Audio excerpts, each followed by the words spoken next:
Gabriel Attal, âgé de seulement 34 ans, est devenu mardi le plus jeune Premier ministre de l'histoire de la République.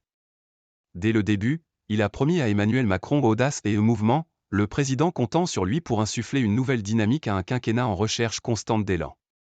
Le chef de l'État l'a chargé de former un gouvernement, a confirmé l'Élysée dans un communiqué alors que sa nomination, donnée comme quasi acquise depuis la veille, avait déjà été dévoilée par plusieurs responsables du camp présidentiel. Peu après, sur X, le président a dit compter sur les énergies de Gabriel Attal pour mettre en œuvre son projet de réarmement et de régénération du pays. Après les divisions qui ont agité la Macronie sur la loi sur l'immigration, et les critiques sur une dérive droitière, il lui a demandé d'être dans la fidélité à l'esprit de 2017, dépassement et audace.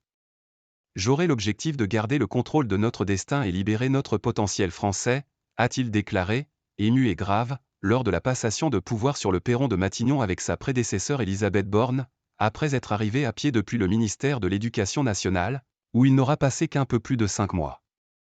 Il a assuré que la cause de l'école demeurerait la mère de nos batailles. C'est un choix de retour aux sources du macronisme de dépassement et du clivage droite-gauche, glisse-t-on dans l'entourage du chef de l'État. Ce dernier, qui ne peut constitutionnellement pas se représenter en 2027, assume la responsabilité de la promotion et de la formation de cette génération Macron. Le populaire ministre de l'Éducation nationale sortant, qui devient aussi le premier chef de gouvernement ouvertement homosexuel, a donc succédé à Elisabeth Borne, contrainte lundi à la démission après 20 mois à Matignon. Elle a fait savoir qu'elle occuperait le siège de député du Calvados gagné en 2022, et s'est targuée d'avoir tenu sans trembler le cap fixé par le président. Dans la foulée, Gabriel Attal, qui a petit déjeuné pendant 2 heures avec Emmanuel Macron mardi, se rendra dans le Pas-de-Calais frappé par les inondations pour son premier déplacement. La semaine prochaine, il réunira les forces vives du pays. Monarque présidentiel.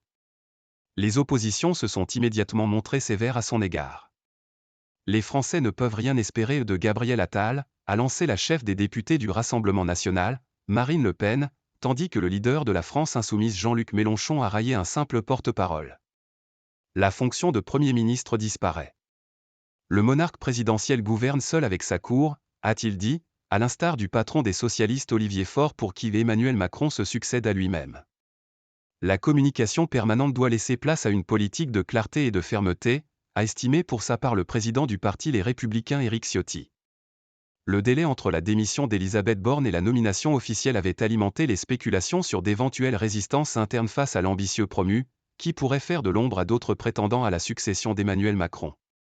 Le macronisme c'est aussi d'être contre toutes les rentes et les précarés, a soufflé un conseiller de l'exécutif, assurant que le président n'avait jamais vacillé dans son choix.